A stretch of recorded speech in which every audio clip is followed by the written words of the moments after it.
Okay, so the trick with CartaPesta is that when the newspaper is wet, it behaves very much in the same way that cloth does. Now you want to go with this. You want to let the thing fold the way it wants to fold. I mean, give a little assistance if you need by pushing it with a finger, but whatever you do, don't smooth it down flat.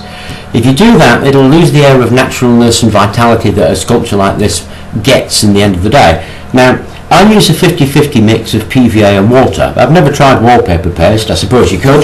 As I say, I've never tried it, so I don't really know how it would turn out.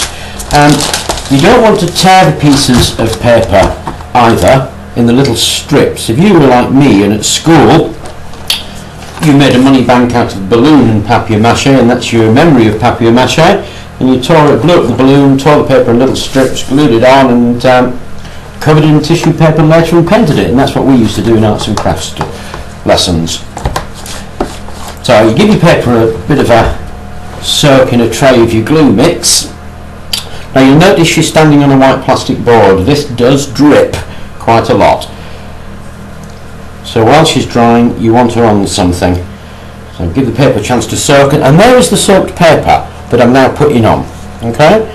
And as I say, I'm letting the paper fall the way it wants to fall, not the way I want it to fall. And I want to make her a skirt here. So we just bring that round, maybe bustle it up a little bit. There we go. Give her a little bit of assistance there. And so she gets a really nice train there. Okay? Now you can see where we built that bustle out the back. Helps the train fall there. There we go. Okay, that bit there needs a bit of something done to it, because obviously we don't really want that bit showing. So let's get a smaller piece. Give it a soak.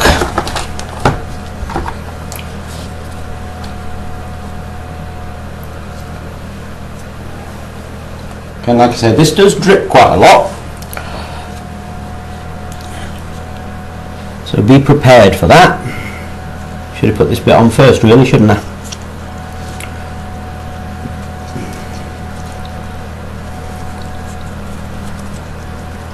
Let it go up there. Get around her feet there. Put that bit back on.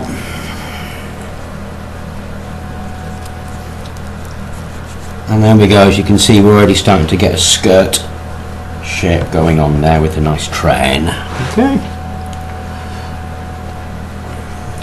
That bit's showing at the back there, which I don't want to happen.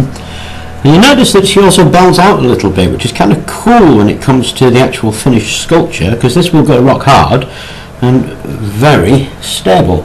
I want to bring around there a little bit because I want to sort of, there we go. So this will dry off. Okay. Smooth there at the waist, because I want her waist to pull in. There we go. And as you can see, she's starting to form really quite quickly. Okay.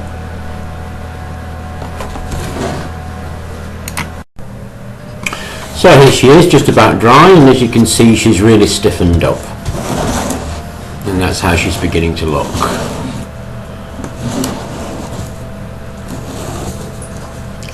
Okay, what we're going to do now is we're going to take some of this. This is a flexible gap poly filler. You don't need to use flexible gap, you can use any filler. And we're going to go down all the creases. So you can see that where the paper is actually laying against the basic form that we made, there's this gap. Now there's nothing wrong with that gap, and in CartaPesta, they don't use newspaper incidentally, they use coloured papers. In CartaPesta, they leave that gap.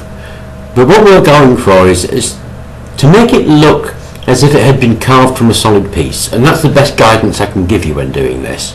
What you're doing is looking for any gaps where you wouldn't be able to get a carving tool in, and where you think there's a gap where you couldn't do that, what you need to do is fill it with polyfiller. So it's not too difficult. Get yourself a filler gun, or if you have a tub of filler, you can just use your finger. Get the thing ready. aim it and squeeze it in. As I say, what this will do is create the image as if the thing had been carved, and that's what you're after. Now you don't want to overfill it because then it'll just look a mess. You want to make it, like I say, if you can get the tool in there, if you could have carved it, you don't want to fill it. If you couldn't have carved it, you do want to fill it. It's as simple as that. And so you just go over the whole thing like that, making sure that you've checked every gap and that you put filler in each gap. When you've done that, okay, so maybe there you go, just making the joint there. When you've done that, set aside one to dry, probably overnight, and then we'll do the next stage.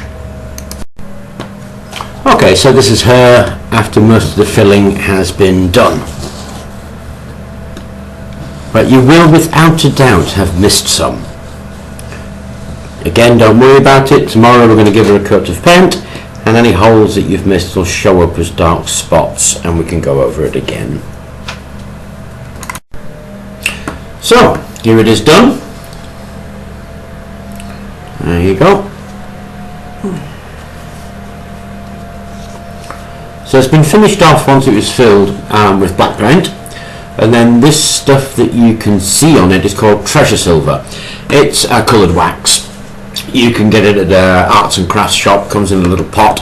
It's quite expensive, but you only use a little dab for it, and you go over the highlights. And the whole idea of this is that anybody can do it. And seriously, I've done this with art classes of 14, 15, 16-year-olds, and even the most artistically challenged has been able to walk out with something that they're actually quite proud of. I completed this in about 3 hours if you don't include the drying time. If you're going to do a lesson and you find that you seriously are artistically challenged, you probably need a little help with proportion. If you want to do something a bit more difficult, then here's an example of something I spent a bit more time on. There you go. Same idea, and the whole thing's been done over with black paint and treasure silver.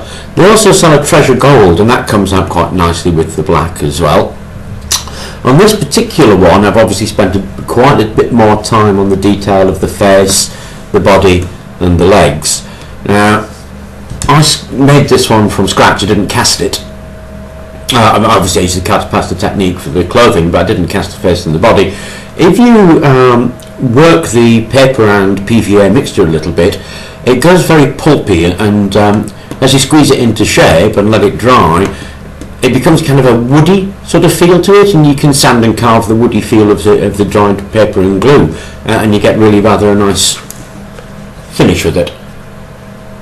So there we go. Updated CartaPesta for the classroom, or as a sculpting hobby. Anyway, hope you enjoyed it, and hope you have a go yourself.